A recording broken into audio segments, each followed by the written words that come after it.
Kembali dalam Assalamualaikum. Kami di program ini akan terus memberi reminder kepada anda untuk terus melaksanakan ibadah ataupun amalan bersedekah ni kan, sebab banyak sangat manfaatnya insya-Allah. Jadi kita nak berbicara tentang pahala sedekah yang terus mengalir. Di talian Skype kita ada Datuk Badli Shah Alauddin, seorang pendakwah tidak asing lagi. Assalamualaikum Datuk. Waalaikumsalam warahmatullahi wabarakatuh. Alhamdulillah Datuk, kali ini kita dapat beraya ataupun berpuasa dalam keadaan yang lebih baik berbanding 2 tahun sebelum ni kan. Jadi macam mana persiapan untuk Ramadan dan juga Syawal kali ini, macam mana Datuk? Ya, terima kasih. Sememangnya kita tahun ini nampak lebih meriah lah. Dari segi ibadahnya, persiapan untuk Idul Fitrinya. Tapi tidaklah kita nak mengatakan sepanjang pandemik itu semuanya buruk-buruk semua. Banyak pengalaman indah yang saya ingat sampai bila-bila kita tak dapat lagi dah. Antaranya duduk di rumah menjadi imam kepada keluarga. Dengan kesibukan kita sekarang ni, saya ingat untuk Ramadan tahun ini berapa kali je kita berbuka di rumah. Banyak di luar program sana, ngiring orang itu. Jadi tak dapat lagi dah. Saya ingat tak dapat lagi dah. Anak-anak kenangan dia sebulan betul. Ayah dia jadi imam. Khatam Quran, ngaji sama-sama, masak sama-sama, berkhutbah di rumah walaupun pegang kayu golf ke apa. Benda itu ialah di sebalik musibah ada kisah-kisah kenangan indah yang akan dikenang khusus oleh anak-anak kita akan datang. Jadi kita tak katakanlah bahawa tahun ni lagi best daripada tahun dulu, tidak.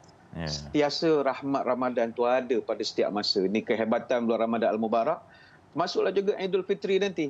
Walaupun Idul Fitri tahun lepas tu tak adalah sebebas sekarang, tapi ada kenangan-kenangan indah ketika itu. Ada yang pergi ke rumah jiran, nampak kereta polis, semua sorok selipar, semua takut. Seronoklah bila ingat balik, wah ini semua benda yang tak akan dapat lagi.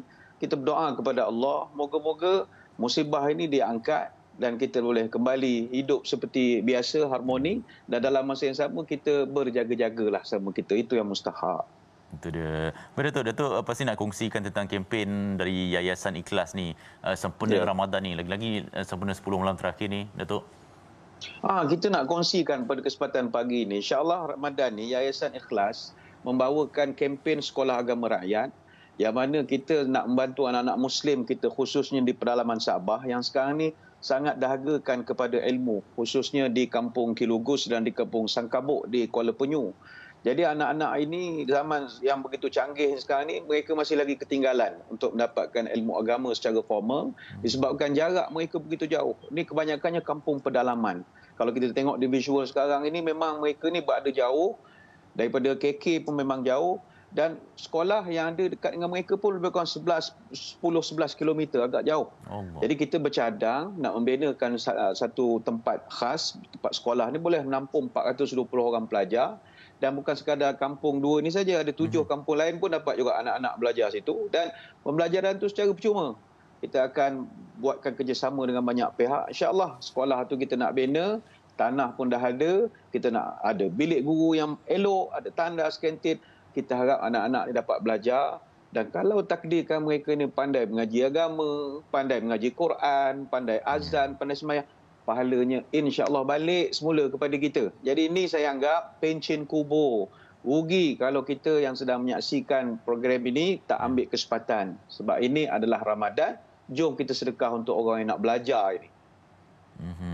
Datuk, sebenarnya apa yang terpanggil ataupun membuatkan Yayasan Ikhlas ni terdetik untuk membina sekolah ni. Lepas tu kongsikan bagaimana pengalaman untuk membina sekolah tu.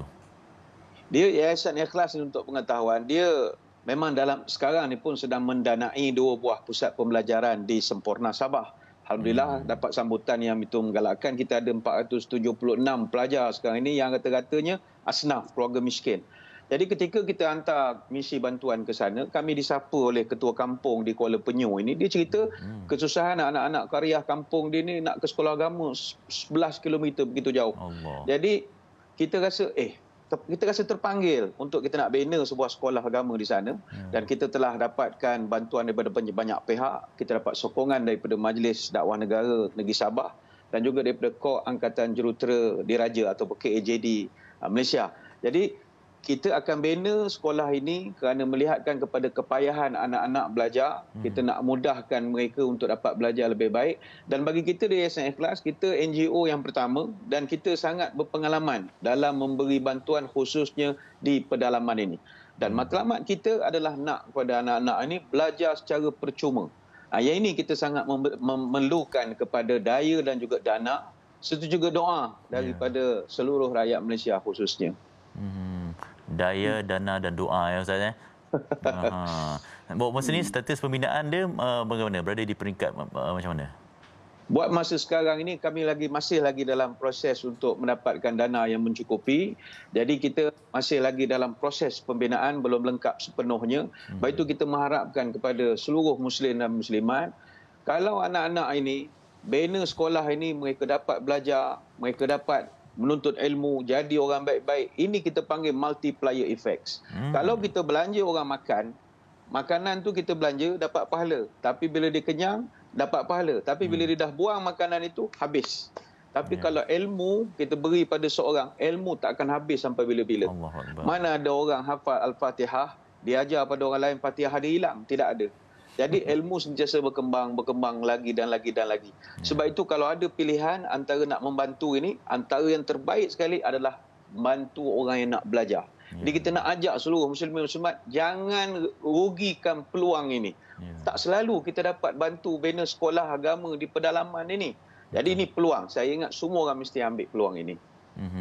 Datuk, penonton ada yang tertanya-tanya bagaimana nak menghulurkan bantuan, menginfakkan dan bersedekah untuk projek ini. Baik, senang saja. Sekarang sedang tertera di skrin. Boleh saja yang ada kamera, boleh ambil gambar. Ataupun lawati saja laman sesawang www.sekolahagama.com. Yang mana dalam laman sesawang ini adalah kita punya landing page. Begitu lengkap sekali maklumat. Berapa kutipan terkini, siapa yang menderma, kita ada keluar dia punya notification. Dan penonton juga boleh buat sumbangan menerusi akaun yang tertera di Maybank Yayasan Ikhlas di nombor 56283463, rujukannya Sekolah Agama. Ataupun nak mengetahui lebih lanjut tentang aktiviti Yayasan Ikhlas, boleh saja follow kami di Facebook kami @Yayasan Ikhlas Malaysia ataupun Telegram Yayasan Ikhlas Malaysia. Dan kita nak mewawarkan juga insya-Allah pada 27 Ramadan ini, Yayasan Ikhlas akan menganjurkan program Malam Ambang Mengejar Pahala 1000 bulan. Kita nak mengajak seluruh sahabat-sahabat hadir ke program tersebut dalam usaha kita meraih pahala lebih pada 27 Ramadan. Maklumat lanjut boleh terus ke Facebook Yayasan Ikhlas. Ambil peluang sepanjang Ramadan ini semaksimum mungkin. Kita nak melakukan banyak kerja-kerja berkat. Selain daripada kita belanja orang berbuka, kita tolong sana, tolong sini. Jangan lupa membantu asnaf-asnaf. Orang-orang miskin yang sedang memerlukan. Bukan sekadar makan. Mereka nak memerlukan kepada ilmu. Jom kita bantu mereka. Ya, insya-Allah. Jom kita bantu mereka insya-Allah. Website paling senang saya rasa www.sekolahagama.com. Senang saja. Insya-Allah. Terima kasih Datuk atas perkongsian tentang pahala sedekah yang akan terus mengalirkan kita infakkan harta untuk ilmu insya-Allah. Baik, kita akan berehat sekejap. Kita akan kembali sekejap lagi.